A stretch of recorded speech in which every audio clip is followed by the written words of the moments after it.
दोस्तों, क्या सच में छत्तीसगढ़ के कर्मचारियों को धरातल में पुरानी पेंशन योजना का लाभ मिलना शुरू हो चुका है या फिर ये अभी भी कागजी कार्यवाही मात्र है? और जिन शिक्षकों या फिर कर्मचारियों को 10 साल की सेवा अवधि पूरी नहीं हो पाई है, क्या उनको भी ओपीएस का लाभ मिलेगा या फिर नहीं? इसी महत्वपूर्ण मुद्दे के बारे में हम इस वीडियो के अंदर बात करेंगे। इसलिए दोस्तों, आप इस वीडियो को अंत तक जरूर देखिए और पूरे मामले को अच्छे से आप लोग समझने की कोशिश कीजिए। नमस्कार दोस्तों, मैं हूं आपका दोस्त लोकेश साहू और आप देख रहे हैं लोकेश छत्तीसगढ़िया यूट्यूब चैनल। आप सभी साथियों का हमारे चैनल पर बहुत बहुत स्वागत है।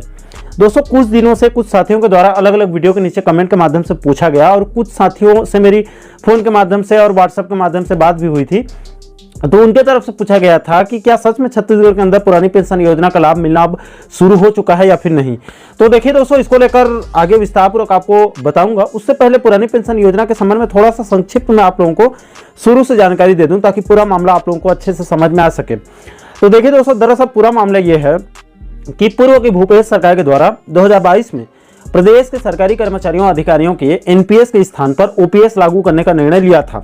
जिसको विधानसभा के बजट सत्र से तत्कालीन मुख्यमंत्री भूपेश बघेल जी ने ऐलान भी किया था और इसको कैबिनेट में भी अप्रूवल भी दिया गया था। जिसके बाद अप्रैल 2022 से कर्मचारियों का एनपीएस से कटौती बंद करके ओपीएस के लिए वित्त विभाग की तरफ से एक अलग से अकाउंट खोलकर उसकी राशि को वहां पर जमा किया जा रहा था।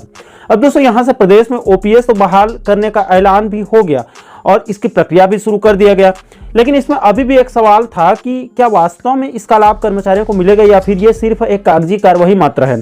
क्योंकि इधर केंद्र सरकार के द्वारा एनपीएस की का राशि जो है वो जो पीएफआरडीए में जमा थी उसको देने से वो मना कर रही थी। इस बीच इधर 2023 के विधानसभा चुनाव में भूपेश सरकार की सत्ता चली गई और राज्य में बीजेपी की डबल इंजन वाली सरकार बन गई। अब इसके बाद कुछ लोगों के द्वारा यह कहा जाने लगा कि चूंकि केंद्र की मोदी सरकार ओपीएस के पक्ष में नहीं है, इसको रेवड़ी कल्चर मानती है, इसलिए अब राज्य में चूंकि बीजेपी सरकार बन चुकी है, ऐसे में अब बीजेपी सरकार छत्तीसगढ़ से ओपीएस को बंद कर सकती है। हालांकि इसको लेकर बीते दिनों बजट सत्र में जब वित्त मंत्री ओपी चौधरी जी से इस संबंध में सवाल पूछा गया कि क्या राज्य में ओपीएस लागू रहेगी या फिर नहीं, इसके संबंध में लंबा चौड़ा 2-3 सवाल पूछा गया और 1 जनवरी 2024 की स्थिति में कितने लोगों को अभी इसका लाभ मिल रहा है, ये सब सवाल पूछा गया था। तो इसके संबंध में वित्त मंत्री ओपी चौधरी जी ने सदन से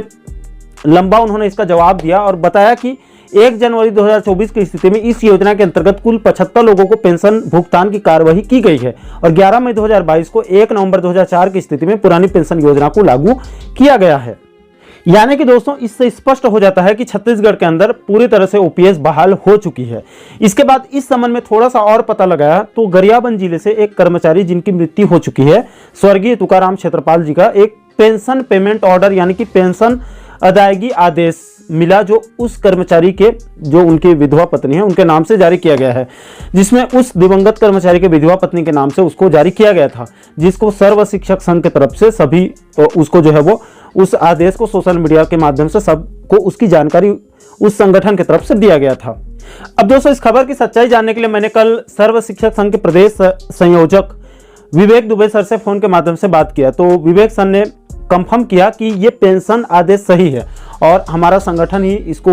जो है वायरल किया है, इसकी जानकारी दी है, ये पूरी तरह से सही है। दोस्तों, मैंने दुबे सर से ये भी पूछा कि क्या अब सभी कर्मचारियों को ओपीएस का लाभ मिलेगा, तो उन्होंने साफ साफ कहा कि जी हाँ लोकेश भाई, अब यहाँ से सभी कर्मचारियों को ओपीएस का लाभ मिलेगा, क्योंकि एक कर्मचारी को लाभ मिल चुका है, इसलिए अब सभी पात्र कर्मचारियों को ओपीएस का लाभ मिलेगा। हालांकि दुबे सर ने यह भी बताया कि ओपीएस का लाभ देने के लिए कर्मचारी को नियमित पद में 10 साल, कम से कम 10 साल की सेवा पूरी करना अनिवार्य है। जिस कर्मचारी ने नियमित पद में 10 साल की सेवा पूरी कर ली है, उन सभी कर्मचारियों को अब पुरानी पेंशन योजना का लाभ मिलेगा उनके रिटायरमेंट के बाद। इसके बाद मैंने दुबे सर से यह भी पूछा कि सर जी, ऐसे में क्या उन शिक्षकों को भी ओपीएस का लाभ मिलेगा जिनकी संविलियन 2018 में हुई है और जिनकी 2028 से पहले रिटायरमेंट हो जाएगी, क्या उनको भी ओपीएस का लाभ मिलेगा?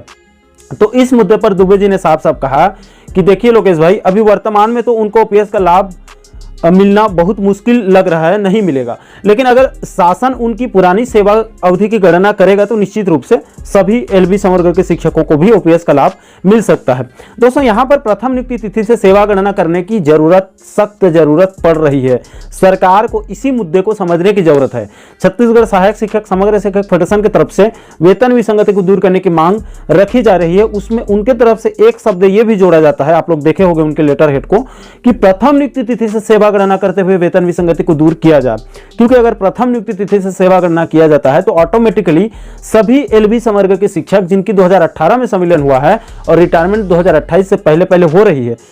उनकी 10 साल नियमित सेवा के लिए मात्र 1 से 2 साल ही कम पड़ रहा है, इसलिए उनके पुराने सेवा की गणना होती है। तो ऐसे में सभी एलबी संवर्ग के शिक्षकों को ओपीएस का लाभ मिल सकता है। दोस्तों, यहां पर आपकी जानकारी के लिए यह भी बता दूं कि इसी मुद्दे को लेकर छत्तीसगढ़ प्रदेश संयुक्त शिक्षक संघ के द्वारा उनके प्रांत अध्यक्ष केदार जैन सर के नेतृत्व में 14 फरवरी 2024 को मुख्यमंत्री विष्णुदेव साय जी से उनका जो संगठन है वो मुलाकात करके डीए, वेतन विसंगति, पुरानी पेंशन योजना जैसे कई मुद्दों पर चर्चा किया गया था और कई अलग अलग ज्ञापन सौंपा गया था। उस संबंध में मैंने उस समय संयुक्त शिक्षक संघ के प्रांत अध्यक्ष केदार जैन सर से बात किया था। उन्होंने बताया था कि लोकेश भाई, हम लोगों ने सीएम साय के समक्ष पुरानी पेंशन योजना के संबंध में एक बीच के रास्ते पर चर्चा किए हैं। संघ के तरफ से सीएम को बताया गया कि एलबी संवर्ग के शिक्षक जिनकी नियुक्ति 1998-99 के आसपास हुई है और जिनकी संख्या प्रदेश के अंदर लगभग 13 से 14 हजार के आसपास है, अगर उनकी प्रथम नियुक्ति तिथि से सेवा गणना करने में अगर कोई सरकार को दिक्कत आ रही है तो कम से कम 2012 से, जब से उनको एनपीएस से जोड़ा गया था तब से, यानी कि 2012 से भी अगर उन एलबी संवर्ग के शिक्षकों की सेवा गणना करने के संबंध में आदेश जारी किया जाता है शासन स्तर पर, क्योंकि अगर एलबी संवर्ग के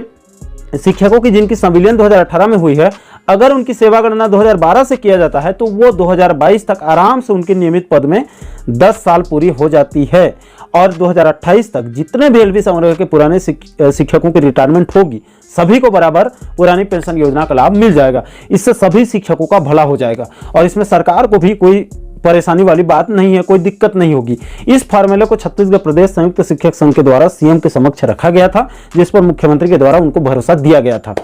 अब दोस्तों, मैं आता हूं विवेक दुबे जी पर। कल मैंने दुबे सर से एक बात और पूछा था कि सर जी, मान लीजिए किसी कर्मचारी की असमय मृत्यु हो जाती है, हालांकि उसने ओपीएस के लिए 10 साल की सेवा पूरी कर ली है, तो उस स्थिति में उसकी विधवा पत्नी को तो ओपीएस का लाभ मिलेगा, लेकिन क्या उसके बच्चों को अनुकंपा नियुक्ति भी मिलेगी या फिर नहीं? तो इस संबंध में विवेक दुबे सर ने साफ साफ कहा कि जी हाँ, दिवंगत कर्मचारी की विधवा पत्नी को ओपीएस का लाभ तो मिलेगा और साथ ही साथ अगर उसके घर में कोई शिक्षित उसके बेटी बेटा होगा तो उसको भी किसी छोटे से पद पर अनुकंपा नियुक्ति भी दिया जाएगा। तो दोस्तों, अब यहां से पिक्चर साफ हो चुकी है कि छत्तीसगढ़ के अंदर पुरानी पेंशन योजना यानी कि ओपीएस तो पहले से ही बहाल हो चुकी थी, लेकिन वो सिर्फ कागज पर ही थी। अब वो धरातल में भी लागू हो चुकी है, उसका लाभ भी अब मिलना शुरू हो चुका है। इसके लिए सभी नियमित कर्मचारियों को ढेर सारी शुभकामनाएं। हालांकि एलबी संवर्ग के उन शिक्षकों को अभी ओपीएस का लाभ मिलना मुश्किल है जिनकी 10 साल नियमित पद में सेवा अवधि पूरी नहीं हो रही है और उससे पहले उनकी रिटायरमेंट हो जा रही है। उनके लिए सरकार को कन्विंस करना पड़ेगा। अगर शायद सरकार उनके पुराने सेवा की गणना कर लेती है, जो कि करना चाहिए, तब उनको भी ओपीएस का लाभ मिल सकता है। तो आशा करता हूं दोस्तों कि आप इस वीडियो के माध्यम से पुरानी पेंशन योजना से जुड़ी इस पूरे कॉन्सेप्ट को आप बिल्कुल सरल शब्दों में अच्छे से समझ गए होंगे। दोस्तों, इस पूरे मुद्दे को लेकर आप लोगों की क्या राय है, नीचे आप लोग कमेंट सेक्शन में अपनी अपनी प्रतिक्रिया, अपना फीडबैक आप जरूर साझा कीजिएगा। और दोस्तों, आप आगे भी कर्मचारी जगत से जुड़ी इसी प्रकार के अन्य महत्वपूर्ण मुद्दों पर वीडियो देखना चाहते हैं तो आप हमारे चैनल को जरूर सब्सक्राइब कर सकते हैं, ताकि आने वाले सभी नए वीडियो के नोटिफिकेशन जो है वो आप लोगों तक तुरंत पहुंच सके। दोस्तों, अभी के लिए फिलहाल इस वीडियो में इतना ही। मुझे दीजिए इजाजत, मैं मिलता हूं आपसे एक और महत्वपूर्ण मुद्दे के साथ, महत्वपूर्ण टॉपिक के साथ। तब तक के लिए जय हिंद, जय छत्तीसगढ़।